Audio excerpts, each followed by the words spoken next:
Há apenas 100 anos, o espaço parecia para a humanidade um vazio inalcançável. Só podíamos olhar as estrelas e imaginar o que havia além dos limites do nosso planeta. Mas hoje tudo mudou.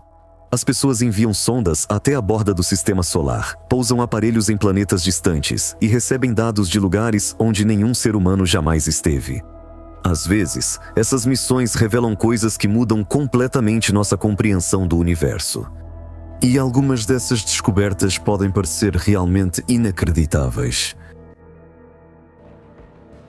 Por mais que estudemos o espaço, nosso cérebro não é capaz de realmente compreender o fato impressionante de que o universo é infinito. No entanto, uma descoberta recente pode levar os cientistas a repensar tudo. Será que o universo pode ter um limite? E que tipo de parede flamejante as sondas da NASA descobriram na fronteira do sistema solar? Pesquisadores científicos já discutem há muito tempo a existência de uma fronteira intergaláctica entre o sistema solar e o espaço interestelar. No entanto, até recentemente, as capacidades tecnológicas da humanidade não nos permitiam obter dados de regiões tão distantes. Tudo mudou graças às sondas espaciais da NASA. Pela primeira vez, uma estranha parede luminosa na fronteira do sistema solar foi descoberta em 1992, com a ajuda da sonda Voyager. Naquela época, os cientistas consideravam a existência dessa barreira apenas em teoria. No entanto, de 2007 a 2017, cientistas da NASA lançaram a sonda Novos Horizontes e escanearam o céu 7 vezes para determinar a presença de uma estranha luz ultravioleta, que foi registrada pela Voyager 1 há 30 anos, na chamada fronteira do sistema solar. A sonda obteve uma visão geral dessa emissão ultravioleta. Graus e confirmou o registro do excesso de ultravioleta longe do Sol. Seus dados são praticamente idênticos às medições feitas pela Voyager 1. Estamos vendo o limite entre a vizinhança do Sol e a galáxia, diz Leslie Young, do Instituto de Pesquisas do Sudoeste. O que é esse limite e por que ele se formou? A questão é que todos os planetas do sistema solar estão sob a influência do chamado vento solar.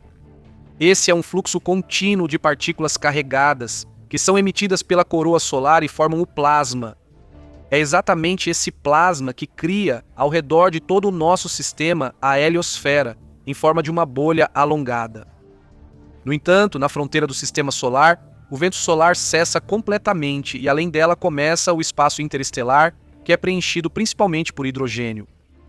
A parede luminosa que a Voyager descobriu é o resultado da colisão do vento solar do Sol com as forças interestelares de átomos de hidrogênio não carregados.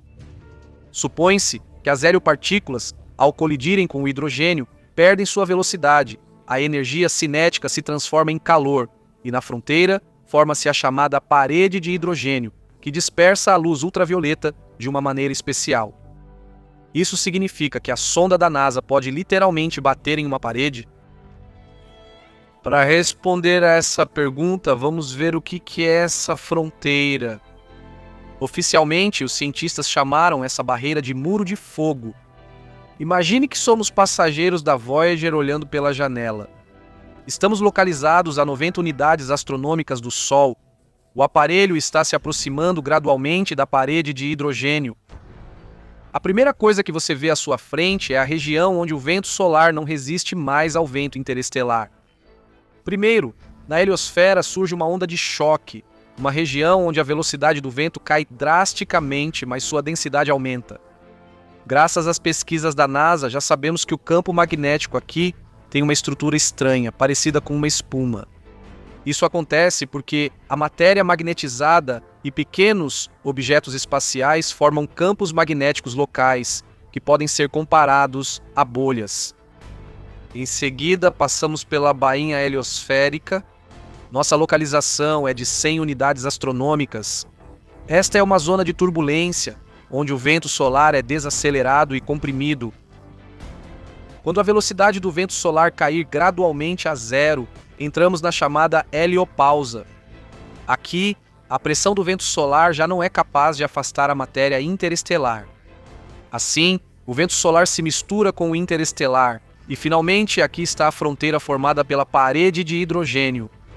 Apesar de não haver guardas de fronteira aqui, não é fácil atravessar essa região sem dificuldades.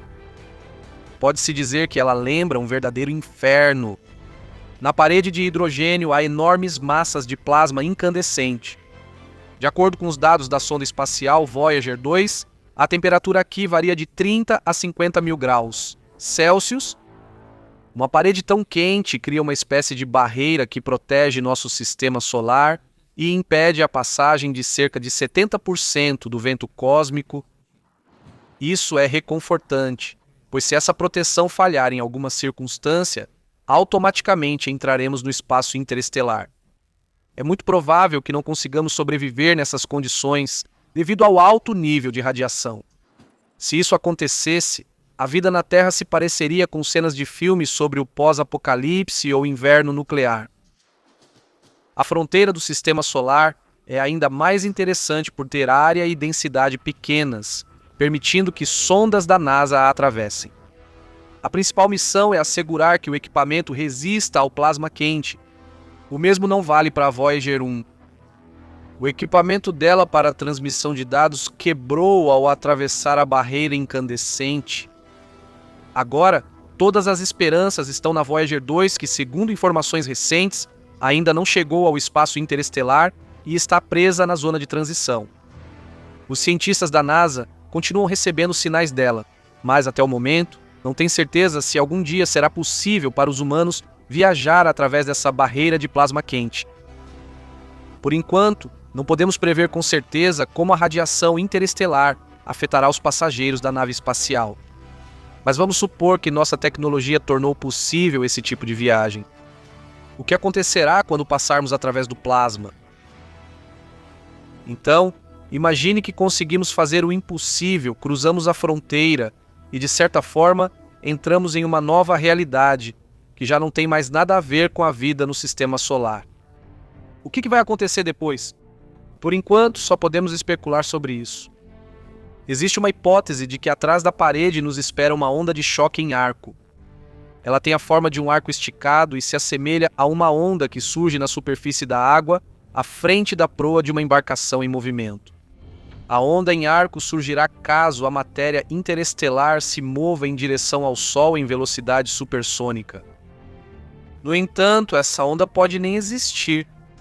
No estudo publicado com base na análise dos dados da sonda IBEX, foi indicado que a velocidade do movimento da nossa heliosfera através da matéria interestelar não é suficientemente alta para isso. Essas conclusões também são confirmadas pelos dados das sondas Voyager. Mas, para registrar o que existe além da fronteira de hidrogênio, teremos que esperar por novos dados. E agora chegou a hora de voltar à pergunta que foi feita no início do vídeo. O universo tem uma fronteira? Já que descobrimos que nosso sistema solar tem uma fronteira visível, surge uma pergunta lógica. Podemos aplicar esse padrão a todo o universo? O fato é que, nos últimos anos, surgiram muitas descobertas científicas que nos dão cada vez mais pistas curiosas de que o universo não é ilimitado. Por exemplo, se supusermos que o universo é infinito, então deveríamos falar sobre sua infinitude não apenas no espaço, mas também no tempo. E isso significa que um universo assim deveria ter uma quantidade incontável de estrelas. No entanto, quando você olha para o céu à noite, vê espaços escuros entre as estrelas. Isso nos diz que o cosmos não existiu para sempre. E de acordo com a teoria do Big Bang, existe um ponto no tempo em que o universo tem um começo. Nosso mundo não existiu desde sempre. E tudo isso refuta a teoria da eternidade do universo e, consequentemente, a sua infinitude. O problema é que viagens por distâncias enormes levam anos-luz. E, portanto, os cientistas sempre recebem dados desatualizados. Além disso, nós não vemos todas as galáxias. 13 bilhões de anos, esse é o máximo acessível para nós. Afirma Neil Cornish, astrofísico da Universidade Estadual de Montana. Assim, para nossa visão, existe uma barreira de radiação cósmica de fundo que se formou 380 mil anos após o Big Bang, quando o universo se expandiu e esfriou o suficiente para que os átomos aparecessem. Essa radiação pode ser comparada a uma foto de infância do cosmos, onde ele está registrado antes do surgimento das estrelas. No entanto, além dessa barreira, podem existir tanto limites quanto um universo que continua infinitamente. Não podemos obter dados definitivos sobre se o universo tem um limite ou não, mas, usando cálculos matemáticos e estudando o microcosmo, os cientistas já desenvolveram teorias funcionais e até mesmo sugeriram qual é a verdadeira forma do universo. Os tempos mudam. Mesmo durante o ridiculamente curto período de existência da humanidade no planeta, muitos eventos aconteceram, passando como imagens em um caleidoscópio. É especialmente interessante observar as metamorfoses que as tentativas de viajar para diferentes distâncias sofreram. Andando a pé, é claro, não se vai muito longe. Mas, aos poucos, as pessoas passaram a montar cavalos, depois a andar de automóvel, lançaram aviões aos céus e agora, visitar um continente vizinho já não parece um acontecimento sobrenatural, como era na época de Cristóvão Colombo. Daqui a algumas décadas, deixaremos de nos surpreender com voos de naves terrestres para outros planetas e para o espaço profundo. Mas por enquanto, os objetos lançados para estudar o universo continuam atraindo a atenção do público.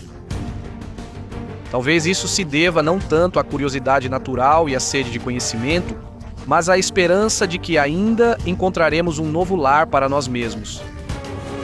De qualquer forma, em 15 de outubro de 1997, quando a sonda Cassini foi enviada ao enigmático Saturno, a humanidade não conseguiu conter a emoção.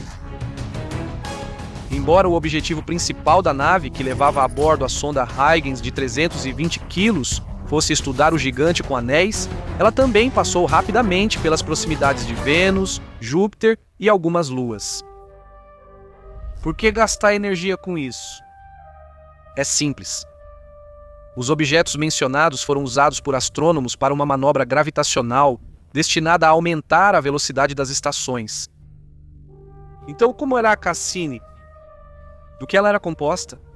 E quais eram as tarefas atribuídas à sonda interplanetária? Vamos começar pela última. Além de entrar em órbita de Saturno, a nave tinha um objetivo adicional: organizar o pouso suave da sonda Huygens em Titã.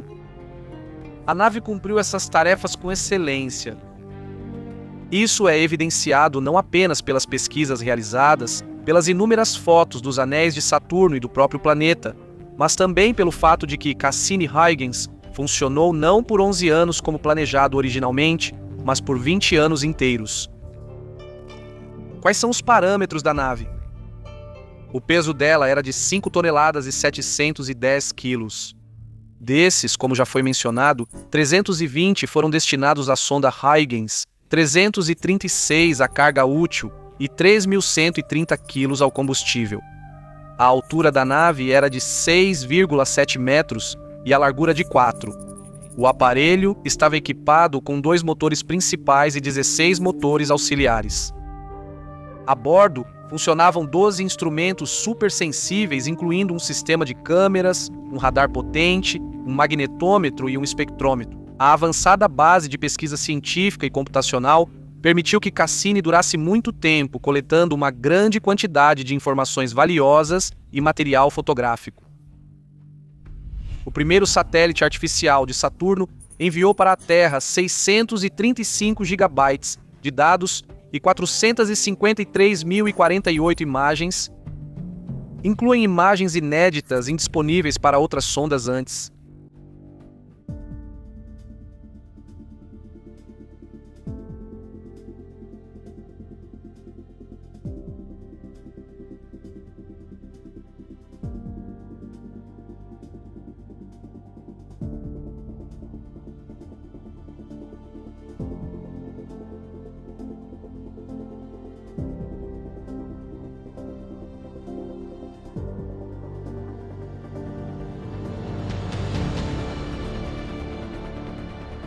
A criação da NASA e da Agência Espacial Europeia conseguiu fotografar a região entre os anéis e o próprio gigante a uma altura incrivelmente baixa.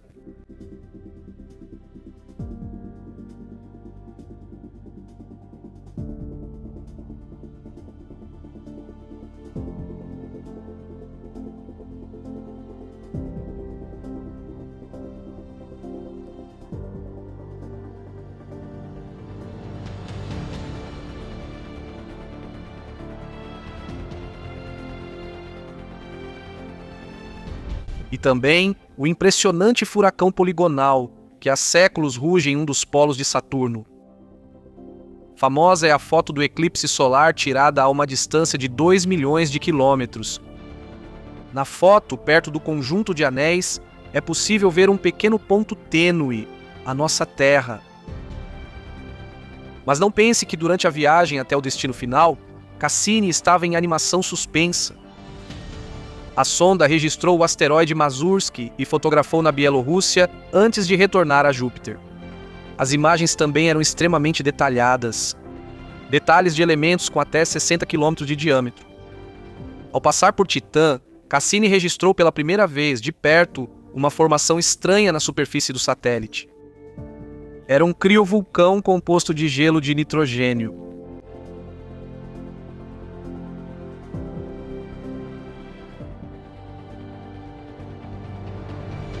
No geral, a missão, que custou 3 bilhões e 260 milhões de dólares americanos, se pagou com sobra.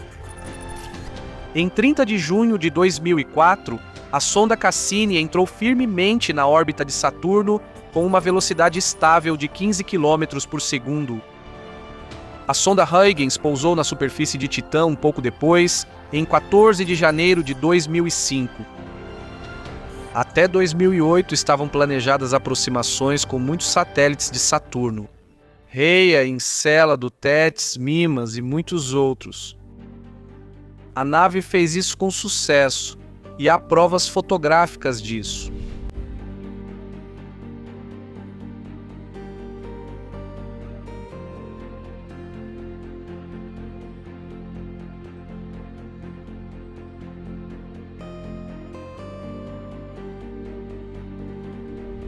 Os resultados da missão são significativos e impressionantes. Em 5 de setembro de 2005, foi confirmada a presença de misteriosos raios nos anéis de Saturno, faixas dispostas transversalmente que desaparecem periodicamente. Os astrônomos já as observavam desde 1977. Além disso, a sonda Voyager também observou essas anomalias à distância nos anos 80 do século passado. A origem desses estranhos raios ainda não foi esclarecida. Talvez sejam relâmpagos saturnianos. No outono, descobriu 7 novos satélites de Saturno: Metona, Palene, Polideuco, Daphnis, Ante, Egeão e um desconhecido. A nave passou perto de Febe, registrando pela primeira vez a superfície irregular e muito craterada do objeto, além de impressionar os terráqueos com imagens do satélite congelado em forma de ravioli do tamanho de Nova York. A descoberta mais significativa foi a detecção de lagos de metano em Titã. Um dos corpos d'água tem tamanho similar ao Mar Cáspio. Descobriu-se que no satélite sopram ventos semelhantes aos da Terra. Chove e densos nevoeiros descem. Cassini também observou o gigantesco hexágono, uma tempestade incrível no polo norte do planeta. As formas rigorosas da estrutura, que mede 25 mil quilômetros de diâmetro, ainda permanecem inexplicáveis. O furacão foi visto pela primeira vez pela Voyager 1, mas foi a Cassini que enviou para a Terra fotos nítidas da tempestade incrível.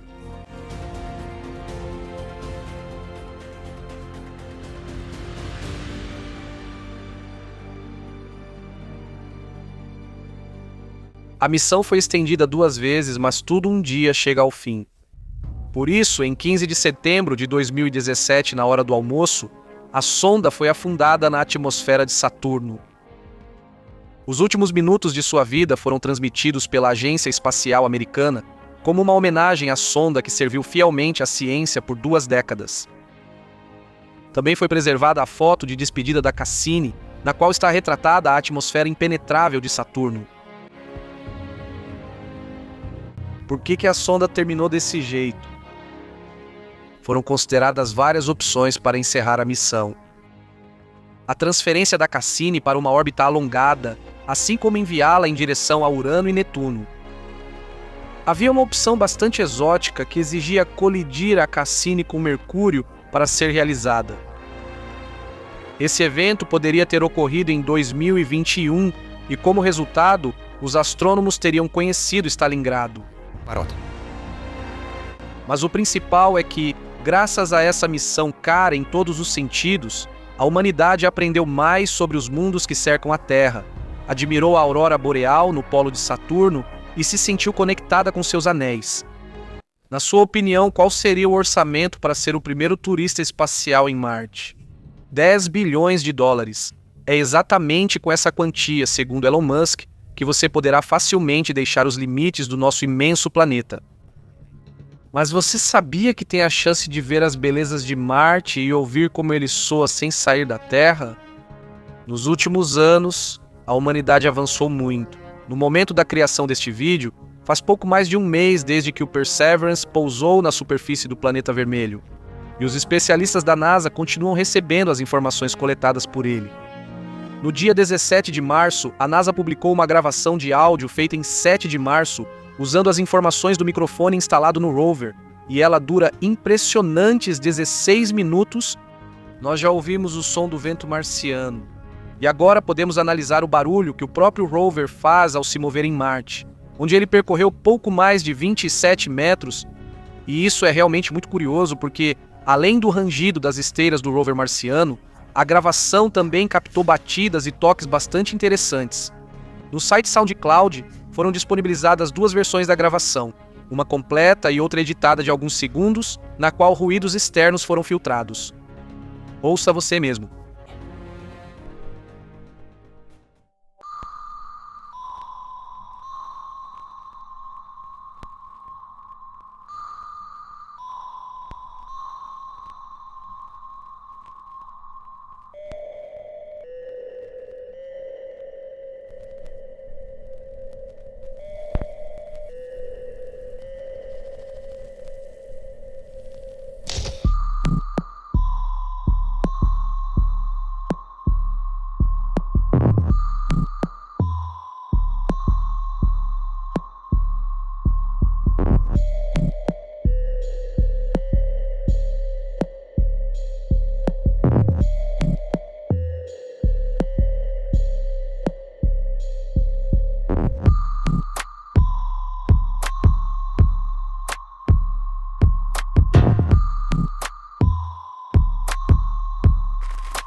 Com o que você associa esses sons?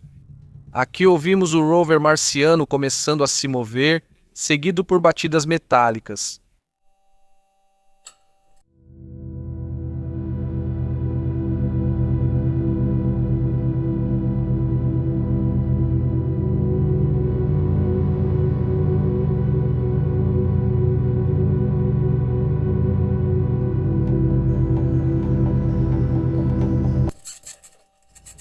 Batidas também surgem em outras partes da gravação.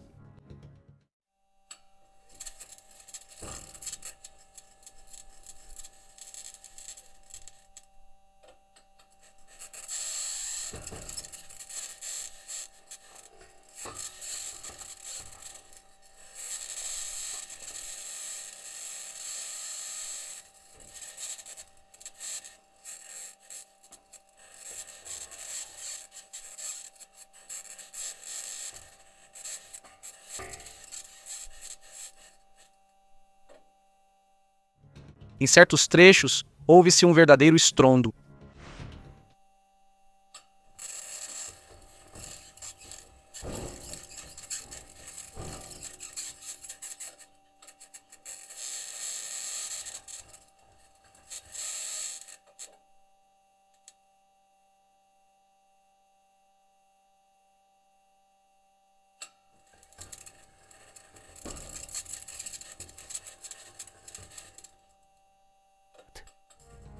Não parece que os marcianos atacaram o Perseverance e estão tentando arrombá-lo? Mas tudo isso se explica de forma muito mais simples.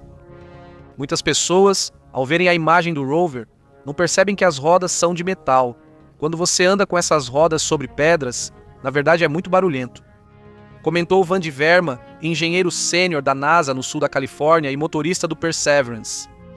Por que as gravações do Perseverance são tão relevantes para nós? O Perseverance é pioneiro. É o primeiro rover marciano que conseguiu gravar e transmitir com sucesso registros de áudio de Marte, já que as tentativas anteriores falharam. Microfones foram instalados no rover Mars Polar Lander, que caiu durante a aterrissagem na superfície de Marte, e também na sonda Phoenix, que apesar de ter pousado com sucesso, não conseguiu fazer gravações devido a problemas eletrônicos. Mas isso ainda não é tudo. As câmeras do rover também capturaram um verdadeiro redemoinho marciano, que também é chamado de Diabo de Poeira.